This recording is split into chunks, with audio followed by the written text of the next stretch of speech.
अल्हम्दुलिल्लाहि रब्बिल आलमीन वल आक़िबतु लिल मुत्तक़ीन वस्सलातु वस्सलामु अला सय्यिदिल अंबियाइ वल मुरसलीन व अला आलिहि व अस्हाबिहि तय्यिबीन अत्ताहिरीन अम्मा बाद फ़अऊज़ु बिल्लाहि मिनश शैतानिर रजीम बिस्मिल्लाहिर रहमानिर रहीम वमन युतिइल्लाह व रसूलह फ़क़द फ़ाज़ फ़ौज़न अज़ीमा सदक़ल्लाहुल अज़ीम। अस्सलातु वस्सलामु अलैका या रसूलल्लाह, अस्सलातु वस्सलामु अलैका या हबीबल्लाह, अस्सलातु वस्सलामु अलैका या नबियल्लाह,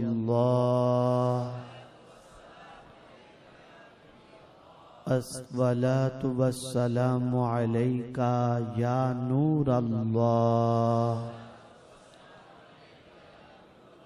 व अला आलिका व अस्हाबिका या हबीबल्लाह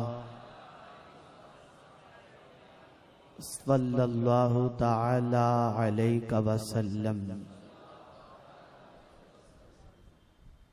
मेरे प्यारे आका सल्लल्लाहु तआला अलैहि वसल्लम के प्यारे दीवानों,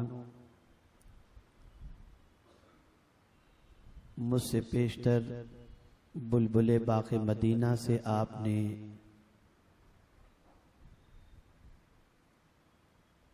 अमीरुल मुमिनीन हज़रत उस्मान ज़ुन्नूरैन रदियल्लाहु ताला अन्हु से मुताल्लिक़ बहुत ही बुनियादी और ज़रूरी बातें समाअत फरमाई।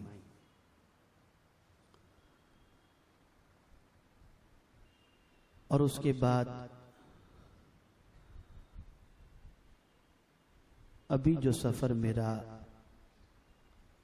हरमैन तैयबैन का हुआ, उस मौके पर बारगाह रिसालत मआब सल्लल्लाहु अलैहि वसल्लम में जो मारूज़ात पेश किए गए, नात की शक्ल में जो दुआएं की गईं और मदसराई की गई, वो नात भी आपने समाअत फरमाई।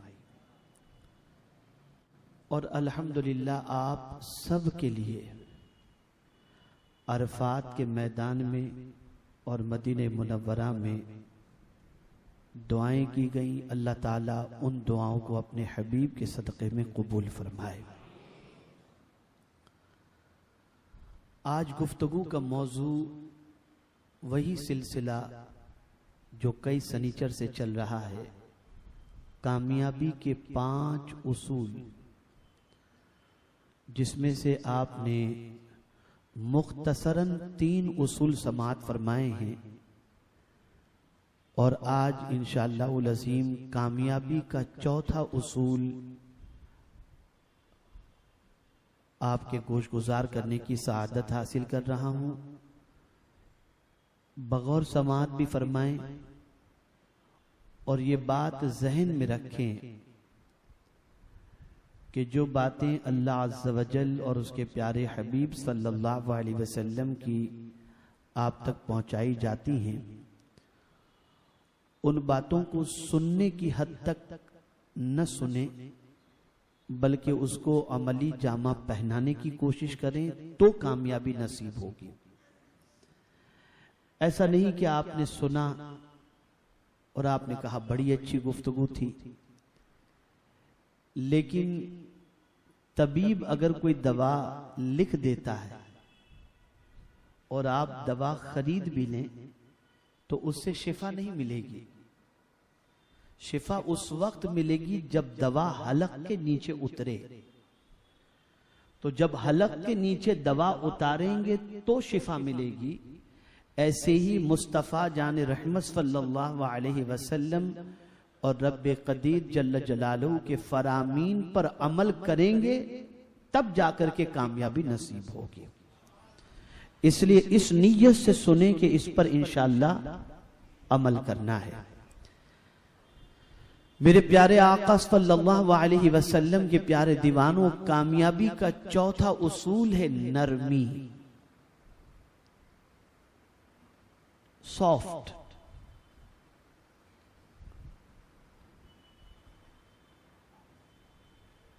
ये बात याद रखें कि नरमी में जो फायदा है वो सख्ती में अल्लाह ने नहीं रखा।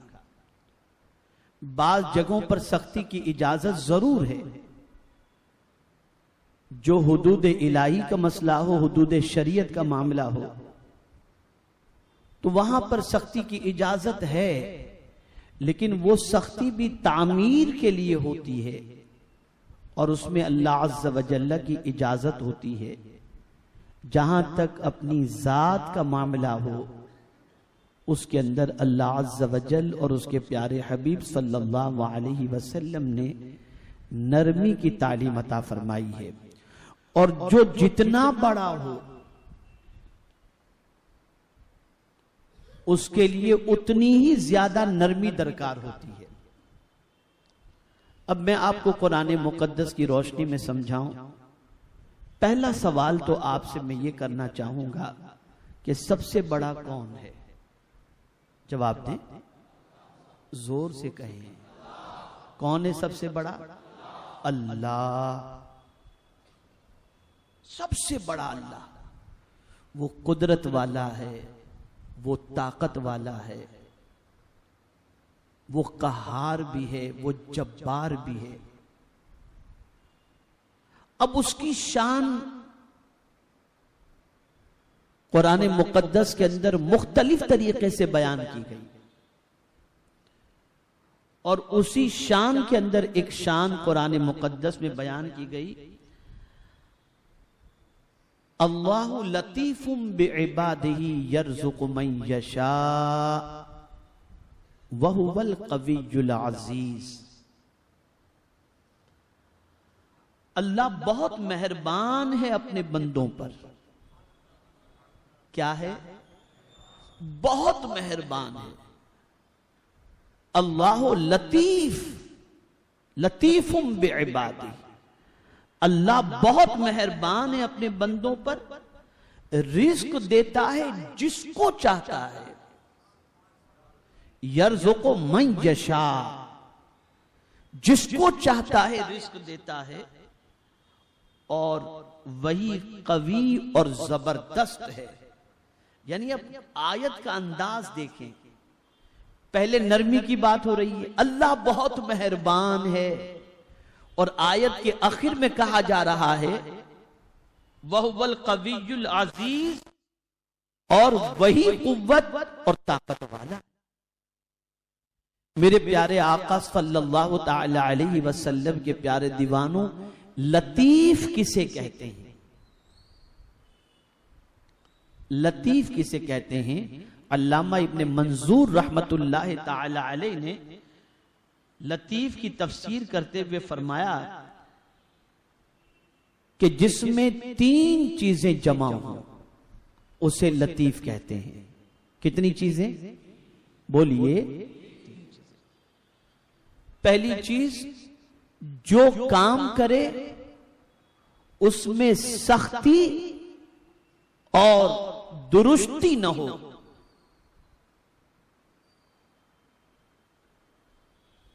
सख्ती न हो उसके अंदर, पहली चीज।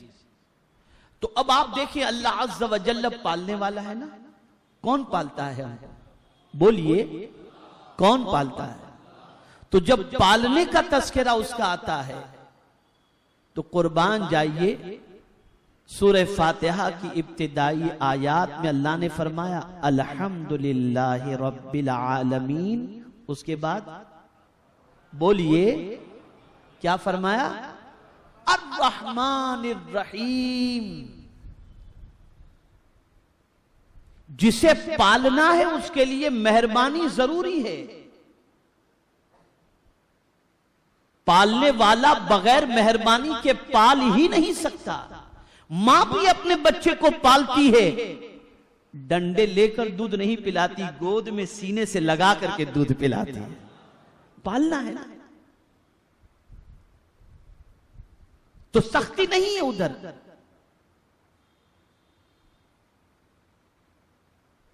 तो मेरे प्यारे आका सल्लल्लाहु ताला अलैहि वसल्लम के प्यारे दीवानों, सख्ती न होना ये लतीफ होने के लिए 3 चीजों के मजमुए में से एक सिफत है कि अल्लाह अज़्ज़ व जल लतीफ है।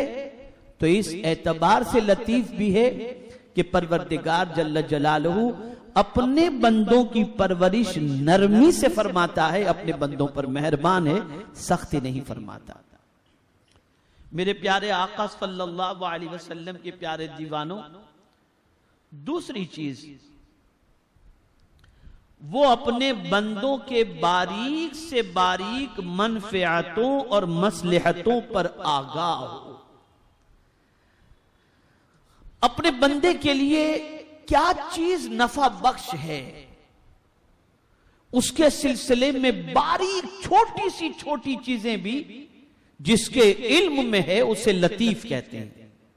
अब आप देखें, एक बच्चा पैदा हुआ तो पैदा करने वाली जात खुदा की है, लेकिन अल्लाह ने उस बच्चे को दांत नहीं दिए, कुव्वते गोयाई नहीं अता फरमाई। बच्चे का पेट बहुत छोटा है, हाजमे की कुव्वत नहीं है उसके अंदर। तो ये नहीं कि बच्चा पैदा हुआ तो फौरन उसके मुंह में रोटी रख दी जाए, दांत है नहीं, चबाएगा कैसे। तो बारीक से बारीक नफे की चीज से मेरा मौला आगा है, तो उसने उस बच्चे के लिए दूध को बतौर गिजा रखा कि न उसको दांत की जरूरत है न और किसी चीज के चबाने की जरूरत है, बस मुंह अपनी मां के पिस्तान से लगाया, दूध पिया और उसको अल्लाह ने गिजा अता फरमा दी, उसे कुव्वत अता फरमा। और फिर आप देखें, बड़ा फर्क है इंसान और जानवर के अंदर, बड़ा फर्क है। जानवर का बच्चा पैदा होते ही चलना शुरू कर देता है और इंसान का बच्चा पैदा होते चल भी नहीं सकता। आप देखें ना, बकरी के छोटे से बच्चे को देखें, पैदा हुआ और चलना शुरू कर दिया वो। लेकिन जानवर का बच्चा पैदा होते ही चल लेता, इंसान का बच्चा चल नहीं पाता, नहीं चल पाता इंसान का बच्चा। और इसीलिए मेरे प्यारे आका सल्लल्लाहु अलैहि वसल्लम के प्यारे दीवानों, इंसानों में किसी बच्चे को यतीम कब कहा जाता है? जब उसके बाप का, यानी बच्चा नाबालिग है और उसके बाप का इंतकाल हो जाए तो उसे यतीम कहा जाता है। और जानवर यतीम कब होता है?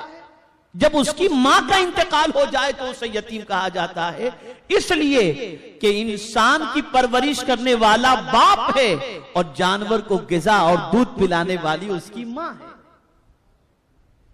जानवर का कोई नर जो है वो कमाने थोड़ी जाता है, कमाने नहीं जाता। जानवर का बच्चा पैदा हुआ, मां का इंतकाल हुआ, वही बच्चा घास खा करके जिंदगी गुजार रहा। बाप कहीं से घास लाकर या नर बकरा लाकर के जमा करके घास थोड़ी रखता है कि ले मेरे बच्चे तू अब घास खा ले, नहीं। तो जानवर का बच्चा यतीम कब होता है? जब मां का इंतकाल हो जाए। और इंसान यतीम कब होता है, बच्चा यतीम कब होता है? जब बाप का इंतकाल हो जाए। तो मेरा करीम अपनी शान करीमी के एतबार से अपने बंदों के बारीक से बारीक नफा को और अपने बंदों की बारीक से बारीक मसलहतों को जानता है और उसी एतबार से परवरदिगार अपने बंदों की परवरिश फरमाता है। लतीफ के लिए तीसरी चीज जो बताई गई वो ये है कि जिसको कोई नेमत अता फरमाना चाहे उसके अता फरमाने पर कादिर हो। मेरा मौला अपने बंदे को जो देना चाहे वो कादिर मुतलक है, जब चाहे जैसे चाहे जो चाहे अपने बंदे को अता फरमा दे। तो ये अल्लाह की शान लतीफी है। तो परवरदिगार मेहरबान है। अब मैं आपको कुरान की रोशनी में मजीद समझाऊंगा तो आप महसूस करेंगे कि नरमी अल्लाह को कितनी पसंद है। और ये वस्फ अल्लाह अज़्ज़ व जल्ल ने अपने बंदों को किस तरीके से इख्तियार करने का हुक्म भी दिया। कुरान कहता है वो अहसिन कमा अहसन अल्लाहु इलैक, और एहसान करो जिस तरीके से अल्लाह ने तुम पर एहसान किया। लोगों पर एहसान करो जिस तरीके से अल्लाह अज़्ज़ व जल्ल ने तुम पर एहसान फरमाया। अब आप देख लें रोजे के मसले को। परवरदिगार जल्ल जलालहू ने फरमाया फमन शहीद मिनकुमुश-शहर फलयसुम, जो माह रमजान को पाए उसके रोजे रखे। लेकिन अगर कोई शख्स मरीज है, सफर में है, ज़ईफ है, तो परवरदिगार जल्ल जलालहू ने फरमाया वमन कान मिनकुम मरीदन औ अला सफरिन फइद्दतुम मिन अय्यामिन उखर, तो गिनती के दिन बाद में वो पूरे कर ले। यानी मर्ज के हालत के अंदर रोजा न रखे, सफर की हालत के अंदर रोजा न रखे। तो अब ये छूट दे करके अल्लाह अपनी शान खुद बयान कर रहा है। और क्या खूब बयान करता है। इरशाद फरमाता है युरीदुल्लाहु बिकुमुल युस्र वला युरीदु बिकुमुल उस्र, अल्लाह तुम्हारे लिए आसानी पसंद फरमाता है, सख्ती पसंद नहीं फरमाता। अल्लाह आसानी पसंद फरमाता है। अब वो अगर फरमा देता कि तुमने रोजे इस हाल में भी रखना है तो बंदे का क्या होता। नहीं, अल्लाह आसानी को पसंद फरमाता है, इसलिए फरमाया युरीदुल्लाहु बिकुमुल युस्र वला युरीदु बिकुमुल उस्र, अल्लाह तुम्हारे लिए आसानी को पसंद फरमाता है, सख्ती को नहीं। इसी तरीके से आप देखें कुरान मुकद्दस इतनी ताकत वाली और अजमत वाली किताब है कि इसकी कुव्वत का आलम यह है कि अल्लाह फरमाता है लौ अंज़लना हादल कुरआन अला जबल लरअयतहु खाशिअन मुतसद्दिअन मिन खशियतिल्लाह, अगर इस कुरान को पहाड़ पर नाजिल किया जाता तो खशियत रब्बानी की बुनियाद पर पहाड़ रेजा रेजा हो जाता। लेकिन अब ये आयत पढ़ने के बाद और सुनने के बाद बंदा ये सोचे कि कुरान तो बहुत सख्त किताब है, बहुत टफ किताब है। तो मेरे प्यारे आका सल्लल्लाहु तआला अलैहि वसल्लम के प्यारे दीवानों, अल्लाह अज़्ज़ व जल्ल ने इसकी वजाहत खुद फरमा दी और बड़ी प्यारी बात फरमाई। इरशाद फरमाया वलक़द यस्सरनल कुरआन लिज़्ज़िक्र फहल मिन मुद्दकिर, हमने कुरान याद करने के लिए आसान फरमा दिया, तो है कोई याद करने वाला। कुरान याद करने वाले के लिए, नसीहत कबूल करने वाले के लिए अल्लाह ने आसान फरमा दिया। है कोई इसे याद करने वाला?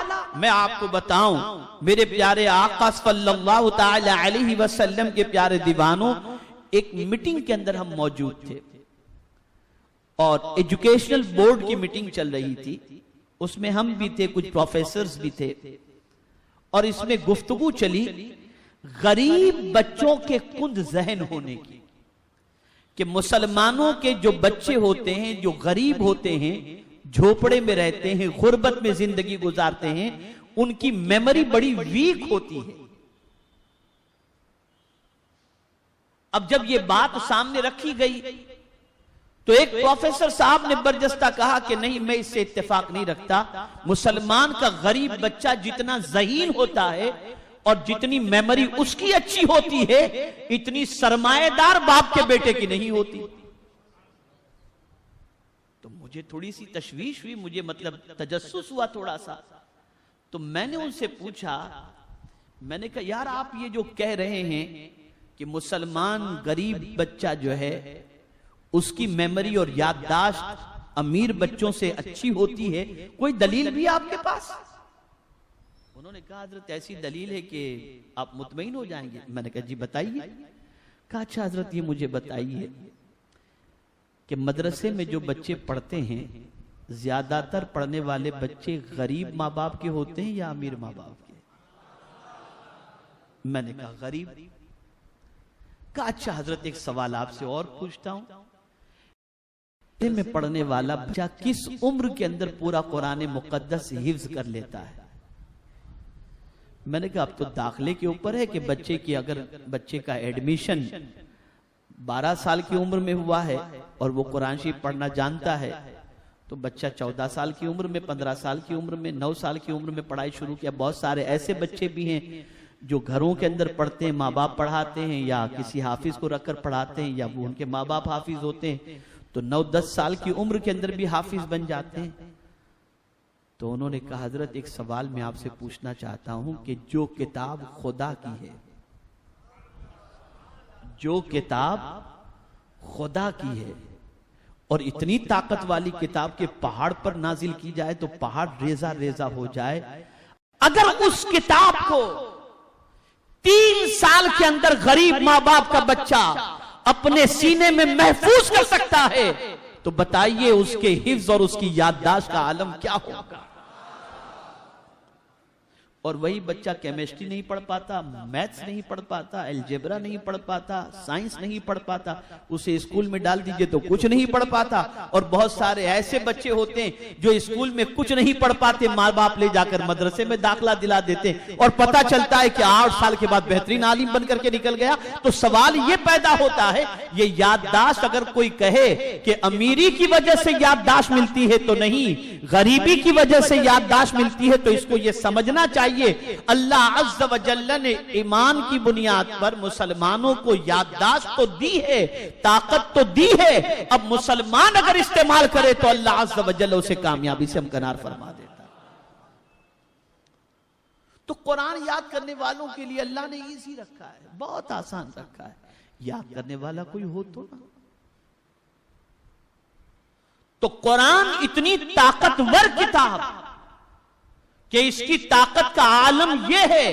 अब जो बात अर्ज कर रहा हूं गौर से सुनिएगा, ये कितनी बड़ी किताब है और कितनी ताकत वाली और कुव्वत वाली किताब है कि आसमान पर पहुंच जाना, चांद की जमीन पर कदम रख लेना, सूरज की शुआओं को गिरफ्तार कर लेना, बड़े बड़े रॉकेट बना करके आसमानी दुनिया की सैर कराना, ये तो आसान है। लेकिन कुरान की एक आयत जैसी आयत पूरी दुनिया के साइंटिस्ट मिल करके भी नहीं बना सकते। ये इतनी ताकत वाली किताब, लेकिन मेरे करीम ने फरमाया इसको हमने आसान कर दिया, आसान कर दिया। क्योंकि इससे हिदायत लेनी है ना लोगों को, इससे लोगों को दुनिया और आखिरत की कामयाबी का रास्ता लेना है, इसलिए इसको आसान कर दिया, बहुत इजी कर दिया। मेरे प्यारे आका सल्लल्लाहु ताला अलैहि वसल्लम के प्यारे दीवानों, अल्लाह अज़्ज़ व जल आसानी को पसंद फरमाता है, नरमी को पसंद फरमाता है। और ये बात हमेशा के लिए जहन में रखो कि मेरे प्यारे आका सल्लल्लाहु ताला अलैहि वसल्लम के प्यारे दीवानों, जिस बंदे में नरमी होती है ना, उसकी तरफ लोगों का मैलान भी होता है और लोगों की मोहब्बत भी होती है।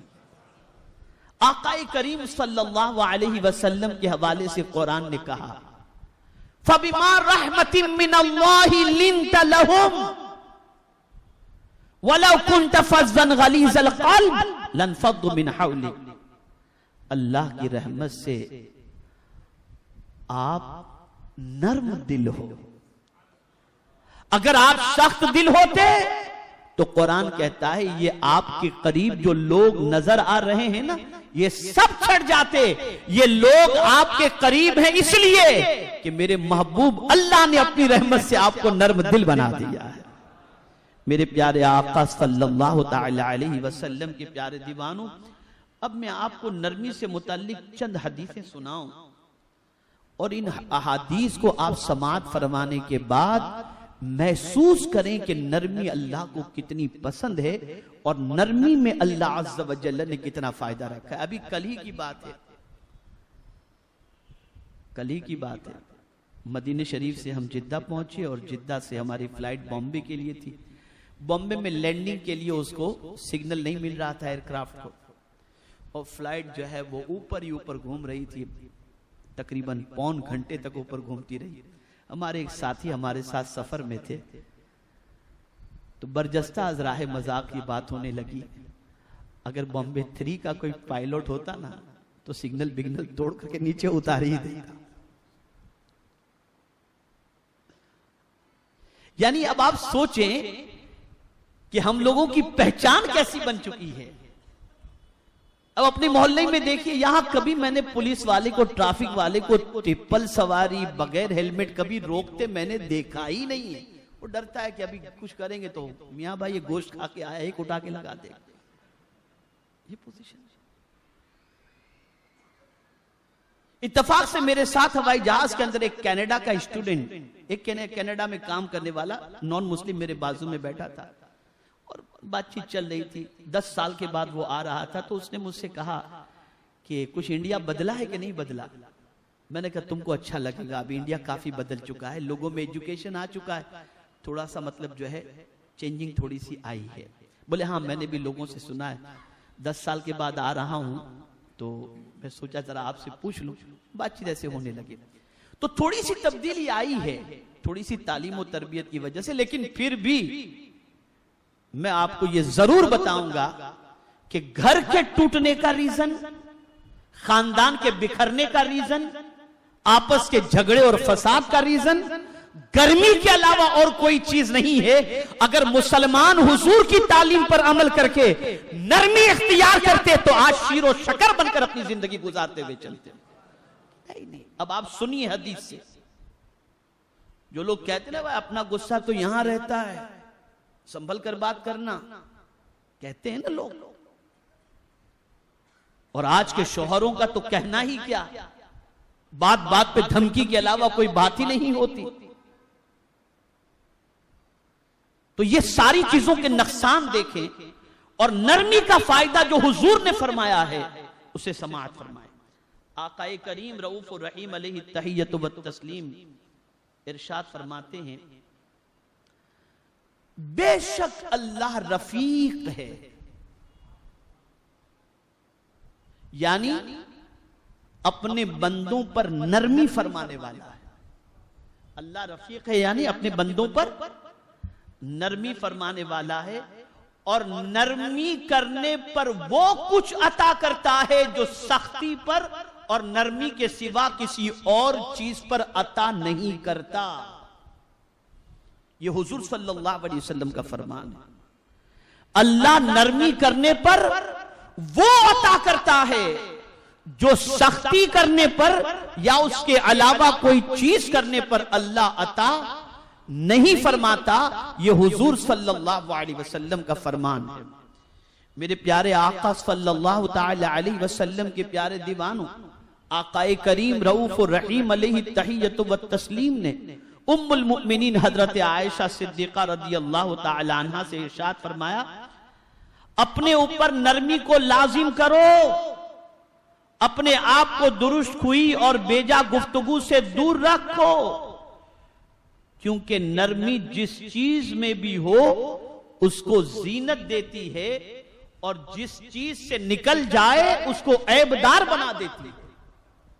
अगर नरमी किसी चीज से निकल जाए तो वो चीज ऐबदार बन जाती है। अब यहां एक छोटी सी बात बताऊं, गोश्त है, मिर्च है, मसाला है, सब कुछ है, लेकिन अगर नमक ना हो तो बोलिए बोलिए ना, जायका रहेगा? नहीं रहेगा। और नमक की खासियत क्या है? पिघल जाना। क्या है बोलिए?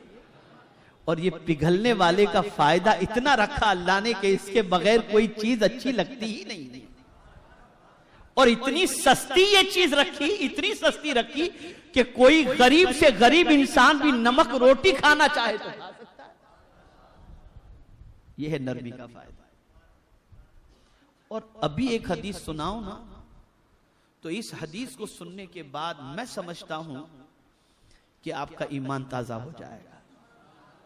ऐसा ईमान ताजा होगा कि आप आज से ये कोशिश करेंगे कि इंशाअल्लाह हमारे अंदर नरमी ही नरमी रहे। सख्ती जो है, जहां शरीयत की इजाजत है वहां सख्ती, बाकी अपनी जात के लिए हमेशा नरमी ही हमारे अंदर पैदा हो जाए। सुनना चाहेंगे वो हदीस शरीफ? अल अम्न वल उला में आकाए करीम रऊफुर रहीम अलैहि तहियतु व तस्लीम की एक हदीस आला हजरत अजीमुल बरकत इमाम इश्क व मोहब्बत ने नकल फरमाई। मेरे आका सल्लल्लाहु अलैहि वसल्लम इरशाद फरमाते हैं, जिसको नरमी मिली या जिसका दिल नर्म हुआ, मेरे आका फरमाते उसको मेरी रहमत से कुछ हिस्सा मिल गया। अब आप मुझे बताइए कितनी बड़ी नेमत है। नरमी इतनी अजीम दौलत है कि नरमी की वजह से आकाए करीम सल्लल्लाहु ताला अलैहि वसल्लम की रहमत का हिस्सा कुछ मिल जाना है। और इसीलिए आप देखें, अंबियाए किराम अलैहिमुस्सलातु वस्सलाम से लेकर सहाबाए किराम अलैहिमुर रिदवान तक, और सहाबा से लेकर ताबेईन, और ताबेईन से लेकर तबे ताबेईन तक, और जुमला औलिया की खासियत अगर आप देखेंगे और खूबी देखेंगे तो उनके यहां आपको नरमी बहुत ज्यादा मिलेगी, बेपनाह आपको नरमी मिलेगी। और यही नरमी और प्यार है जो बंदों को उनकी तरफ माइल कर देता है। मेरे प्यारे आका सल्लल्लाहु ताला अलैहि वसल्लम के प्यारे दीवानों, और अगर किसी के पास नरमी नहीं तो इसके सिलसिले में हुजूर का फरमान समाअत फरमाएं। आकाए करीम सल्लल्लाहु अलैहि वसल्लम इरशाद फरमाते हैं, जो शख्स लुत्फ और नरमी से महरूम है वो हर नेकी से महरूम कर दिया जाता है। हर नेकी से महरूम कर दिया। यहां पर हमारे तलबा भी मौजूद हैं जामिया के, और मुबल्लिगीन भी हैं। मैं उनसे खास तौर पर अर्ज करूंगा कि साथियों में आपस में नरमी के साथ रहना यह सहाबा की सुन्नत है, बल्कि कुरान ने सहाबा की खुसूसियत ये बयान फरमाई। मुहम्मदुर रसूलुल्लाह वल्लज़ीना मअहू अशिद्दाउ अलल कुफ़्फ़ार रुहमाउ बैनहुम, रुहमाउ बैनहुम। आपस में ये सहाबा कैसे नर्म हैं, आपस में रहीम है, एक दूसरे पर मेहरबानी करने वाले हैं, एक आपस के अंदर एक दूसरे के लिए मेहरबानी करने वाले हैं, नरमी करने वाले हैं। कोई साथ नहीं आप ना करो मैं कर लेता हूं, एक दूसरे के लिए कुर्बानी देने वाले। हमारे यहां थोड़ा सा मसला होता है, शैतान चूंकि चंद लोगों को बहुत ज्यादा परेशान करता है, उनमें सबसे पहले तालिबे इल्म को परेशान करता है, बहुत ज्यादा परेशान करता है, उलमा को भी बहुत परेशान करता है। और अल्लाह जिसे बचा ले वही बच पाता है, वरना पहुंचाता गौसे पाक को भी परेशान करने के लिए, गौसे पाक को भी परेशान करने के लिए पहुंचाता। सैयदना गौसे पाक रज़ी अल्लाह तआला अन्हु ने देखा कि तख्त पर सवार, कुछ नूरानी तख्त है और उस पर सवार होकर कोई आसमान में उड़ रहा है, वहां से आवाज आ रही है, अब्दुल कादिर तुम पर नमाज माफ कर दी गई। सैयदना गौसे पाक रज़ी अल्लाह तआला अन्हु ने दिल में ख्याल पैदा किया कि जब नबियों पर माफ नहीं थी तो अब्दुल कादिर पर माफ कैसे हो गई, यकीनन ये शैतान होगा। तो कहा ला हौला वला कुव्वता इल्ला बिल्लाहिल अलील अज़ीम। इतना कहना था कि वो तख्त जला और नीचे आया तो बरजस्ता उससे आवाज आई, अब्दुल कादिर तुम्हारे इल्म ने तुम्हें बचा लिया। गौसे पाक फौरन होश में आए, होश में तो थे, जलाल में आए, फरमाया नहीं मेरे इल्म ने नहीं, मेरे खुदा के फजल ने मुझे बचा लिया, खुदा के फजल ने बचा लिया। तो तलबा और उलमा इनको शैतान बहुत ज्यादा परेशान करता है, और तलबा उलमा, मुबल्लिगीन अगर कुरान और हदीस को पेश नजर रखकर उस पर अमल करें तो दुनिया की कोई ताकत उनको कामयाबी से नहीं रोक सकती है। इसलिए कि नतीजा कुरान और हदीस पर अमल का वही बरामद होगा जो अल्लाह ने फरमाया और उसके रसूल सल्लल्लाहु अलैहि वसल्लम ने फरमाया। तो जिस इंसान से नरमी निकल जाए, सरकार सल्लल्लाहु ताला अलैहि वसल्लम ने फरमा दिया, वो हर नेकी से महरूम कर दिया जाता है, हर नेकी से महरूम। मेरे प्यारे आका सल्लल्लाहु ताला अलैहि वसल्लम के प्यारे दीवानों, और अगर किसी को नरमी मिल जाए तो, कोई नरम दिल हो तो अब उसकी फजीलत सुने और ईमान ताजा करें। मेरे आका सल्लल्लाहु अलैहि वसल्लम ने इरशाद फरमाया, जिसको लताफत और नरमी का कुछ हिस्सा दिया गया, कुछ हिस्सा, कि थोड़ा भी नरम दिल है वो, कुछ हिस्सा उसको मिला, तो सरकार सल्लल्लाहु अलैहि वसल्लम फरमाते उसको दुनिया और आखिरत का हिस्सा दिया गया। यानी ये नहीं कि नरमी की वजह से वो बुज़दिल हो गया, नहीं, उस नरमी की वजह से अल्लाह अज़्ज़ व जल उसको दुनिया और आखिरत में से उसको हिस्सा अता फरमाएगा। यानी वो नरमी उसके अंदर है, ये नरमी ही ऐसी चीज है कि अगर नरमी मिल गई तो दुनिया और आखिरत का कुछ हिस्सा अल्लाह ने उसे अता फरमा दिया। मेरे प्यारे आका सल्लल्लाहु ताला अलैहि वसल्लम के प्यारे दीवानों, इस सिलसिले में कई अहादीस हैं, लेकिन मैं आपको मेरे प्यारे आका सल्लल्लाहु अलैहि वसल्लम के प्यारे दीवानों एक हदीस आपको सुना दूं, और मैं समझता हूं कि ये हदीस भी आप दिल के अंदर महफूज कर लें, और दिल में महफूज करने के बाद अपनी जिंदगी में इसके नफाज की कोशिश करें। आकाए करीम सल्लल्लाहु ताला अलैहि वसल्लम ने इरशाद फरमाया, क्या मैं तुम्हें खबर न दूं कि किस शख्स पर दोज़ख की आग हराम है। सरकार ने सहाबा से फरमाया, क्या मैं तुम्हें खबर न दूं कि किस शख्स पर दोज़ख की आग हराम है, और दोज़ख की आग किस शख्स पर हराम है, यानी दोज़ख पर और दोज़ख किसी पर, दोनों चीजें। दोज़ख की आग उस शख्स पर हराम और वो शख्स भी दोज़ख की आग पर हराम, दोनों। आग उसको नहीं जला सकती, वो आग में नहीं जा सकता। सरकार ने सहाबा से फरमाया, क्या तुम्हें मैं न बताऊं कि दोज़ख की आग उस पर हराम और वो दोज़ख की आग पर हराम, मैं न बताऊं? सहाबा ने कहा जरूर, अर्ज़ कर इरशाद फरमाएं। तो मेरे आका सल्लल्लाहु ताला अलैहि वसल्लम ने इरशाद फरमाया, हर एक नर्म और मुतवाज़े करीब व सहल वाले पर हराम है, यानी आहिस्ता रवि वाले पर। ऐसा शख्स जो नर्म हो, नर्म दिल हो और तकब्बुर न करता हो, आजिज़ी इख्तियार करता हो और उसके अखलाक भी नर्म हो, मेरे आका सल्लल्लाहु ताला अलैहि वसल्लम ने फरमाया उस पर दोज़ख भी हराम और वो दोज़ख पर भी हराम। और यहां तो कहते हैं भाई गाली न बोलोगे तो काम नहीं चलेगा, गुस्सा न दिखाओ तो काम नहीं चलेगा, तेवरी न चढ़ाओ तो काम नहीं चलेगा। आज मुसलमान की तबाही का सबसे बड़ा सबब यही है कि मुसलमान जो तबीयत को समझ में बात आती है वो करता रहता है, और जो अल्लाह और उसके रसूल जल्ल जलालुहु व सल्लल्लाहु अलैहि वसल्लम ने फरमाया उस पर अमल करने के लिए मुसलमान गुरेज करता है, उससे किनारा कशी इख्तियार करता है। मेरे प्यारे आका सल्लल्लाहु ताला अलैहि वसल्लम के प्यारे दीवानों, तो नरमी जिस चीज में भी होगी अल्लाह उस चीज को जीनत अता कर देता है, उस चीज में खूबसूरती पैदा फरमा देता है और उसके लिए लोगों के दिलों में मोहब्बत पैदा फरमा देता है, उसकी बातों में अल्लाह तासीर पैदा फरमा देता है, उसके करीब लोगों को कर दिया करता है।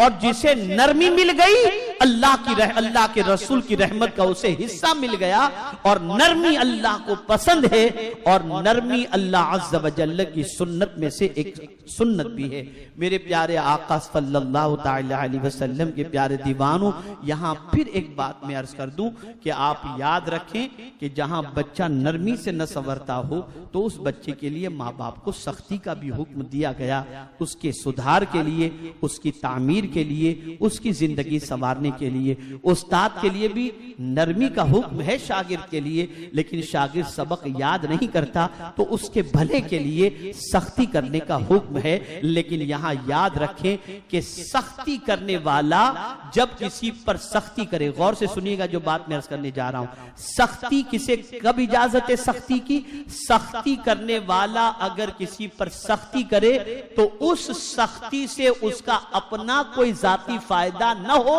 बल्कि फायदा सिर्फ और सिर्फ जिस पर सख्ती की जा रही है उसका हो।